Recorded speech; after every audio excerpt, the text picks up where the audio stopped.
There is something missing in America. I think what's missing is a spiritual dimension. Our business elite hold a disproportionate amount of power in America, while other voices, especially voices at the opposite pole, have very little influence. And so material values hold a prominent place in American life, in the decisions of our government, in the direction of our country. And with spiritual values being left to Sunday church services, not really playing a prominent role in American life. What is spirituality? My dictionary defines it as of or pertaining to or consisting of spirit. There are 31 different definitions of spirit in my dictionary, and I think they pinpoint what is missing in America, what we have neglected. One definition of spirit is an attitude or principle that inspires, animates, or pervades thought, feeling, or action. Another says the divine influence as an agency working in the human heart. Another definition of spirit is a divine, inspiring, or animating being or influence. Another defines spirit as the third person of the Trinity. Another defines spirit as the soul or heart, as the seat of feelings or sentiments, or as prompting to action. Another definition is a vigorous sense of membership in a group. Another definition read to be out of spirits, in low spirits, depressed. In other words, when we're out of spirit, we're in low spirit, we're depressed. I think the epidemic of depression in this country speaks to this spirit that is missing in America, this spiritual dimension which people aren't finding in our materialistic culture, our culture where business values predominate. But how do we get spirit, the spiritual, back? Not just in our churches on Sunday mornings, but predominating in American life. I was listening to some YouTube videos on spirituality last night that I think provide some answers. One talked about Benedictine spirituality, about how to live a gospel way of life, and I've provided a link to this.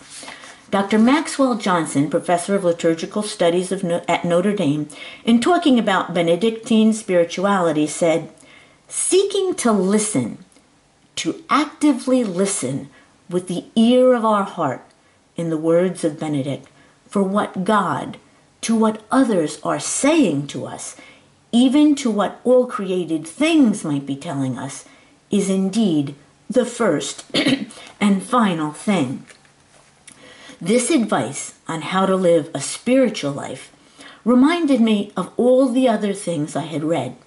It reminded me of D.W. Winnicott, who said that children, in order to grow into true selves, needed parents who didn't impose themselves on their children from their first days in life, but rather parents have to adapt to their unique infant's needs.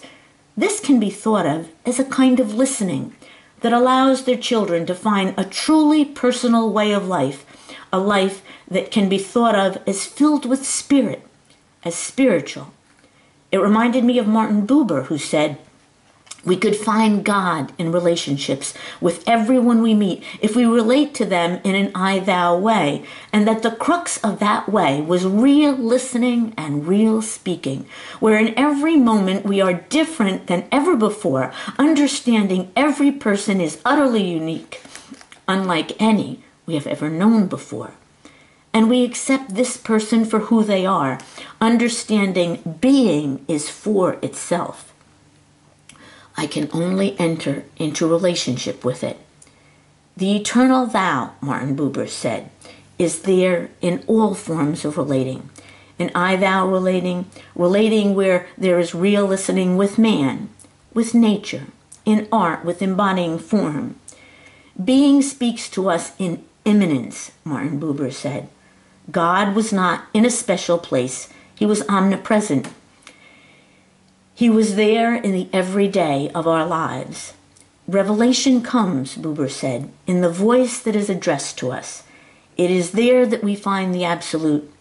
Buber believed to the extent we respond to our own thou, our own nature, we live in the Spirit. Isn't this the key to a more spiritual America, to learn to listen to each other, to start to really hear what other people with other perspectives are really saying? How would this change our relationship with other countries in the world if we learned to really listen to what other leaders of other countries were saying? Through real listening, could we create a more spiritual world where instead of trying to impose our perspective, our values on others, we had this attitude of opening ourselves up to them by real listening? Could it be that the widespread depression of spirit in America, is that so many of us feel in our families, in our workplaces, in the political sphere, no one really hears us, no one really sees us, no one really listens? I'm reminded of psychoanalyst J.F.T. Bugental, who helped his clients look inside themselves, understand who they really were, develop an inner sense by asking them, what is the main concern of their lives? He was really teaching them how to listen to themselves, how to actualize their own unique natures by looking inside themselves at the flow of inner life, at their memories, physical sensations, feelings and emotions, anticipations, apprehensions, fantasies, dreams, and to tell him what they are experiencing in the present moment in an unstressed way. He would heal them of their alienation, their loss of spirit, through real listening, through getting them to listen to themselves again. It is in the context of our relationships, intersubjective psychoanalysts tell us, that determines how we organize our experience. Hence, we wouldn't experience things in a particular way if the context didn't lend itself into being organized in that way. It is the validation of others, one of the intersubjective psychoanalysts says, that helps us to trust our experience. Without a validating response, parts of our experience will stay unconscious and will never be articulated. Only with attunement to our inner experience can we become more conscious of who we are. Without confirmation and a validating responsiveness from our environment, we don't form a stable and coherent sense of self. Have you noticed the look in the eyes of that boy in Connecticut who shot those children? That man who shot all those people in the theater? They had the same wild look in their eyes. Do you think anyone really listened to them? Anyone ever helped them to understand who they really were? Not who other people wanted them to be, but who they really were. Do you think anyone really listened to them? Erich Fromm talks about the relationship of violence to being. Erich Fromm talks about people who kill and torture others for pleasure. Fromm calls this type of aggression malignant aggression and tells us this more destructive aggression results from the frustration of man's existential needs. The environment one grows up in is pivotal in this type of aggression. It is not innate. It occurs when a person's genuine human needs are not met, when his potentialities, human capacities, are not allowed to unfold. Violence, Fromm tells us in his book, The Heart of Man, is a substitute for productive activity, a way people cope with feelings of impotence. We can only affect others through our activity, Fromm said, our ability to love, to express ourselves, to change things through productive work.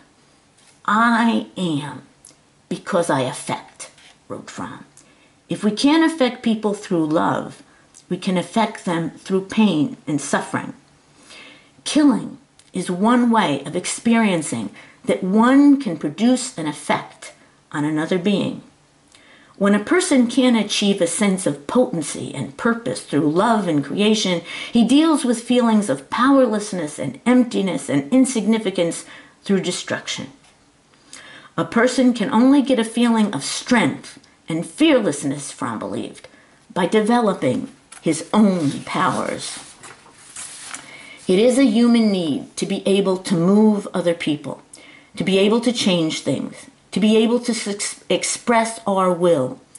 All these things add to a sense of effectiveness in our world. The predicament of people of our time, said Fromm, is they no longer perceive themselves as a center of activity. Their will is sapped. They play no part in planning their work. They look for excitement instead of joy, for power and prosperity instead of growth. They try to relieve their emptiness through ever-increasing consumption of things, of drugs, of alcohol, of sex. They listen to what is common sense and public opinion instead of the stirrings of their own heart. We can think of such people as having lost spirit. That's what Pope Francis meant when he said in his Easter message, we have to learn to look inside. Another one of the YouTube videos I watched last night talked about how to do this, how to recover our spirit, to live spiritual lives. As I watched this video, I thought of Martin Buber, who didn't only stress the role of listening in recovering spirit, but of real speaking. How do we engage in real speaking? Speaking out of the depths of our being, allowing the spirit that is uniquely in us to be seen. Psychologists like Sidney Girard talk about the transparent self, not talking from an image in our heads of how we should be.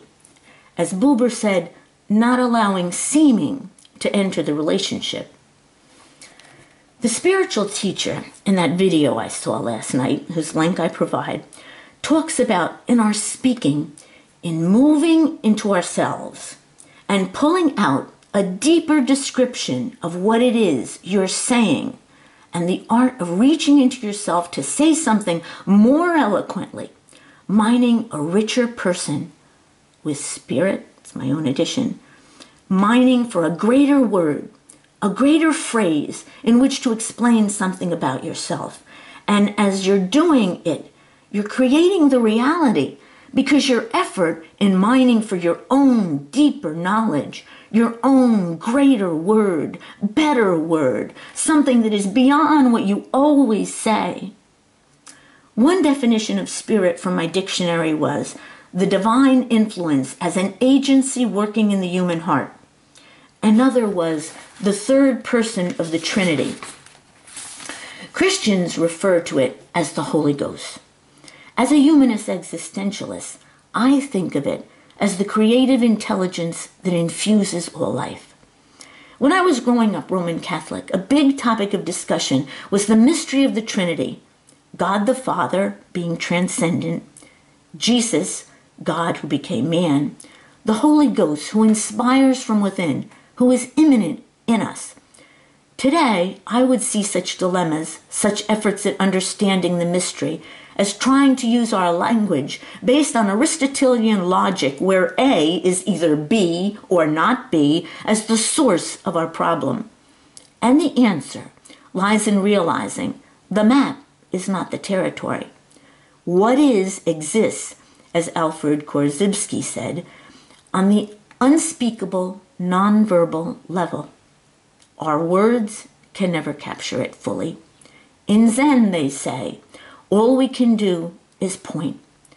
Growing up Catholic, we framed it, now we see through a glass darkly. But I believe that is what America lacks, that connection to a more spiritual way of living that comes from within, from inspiration, from real speaking and real listening. Will that be so hard for us to recapture?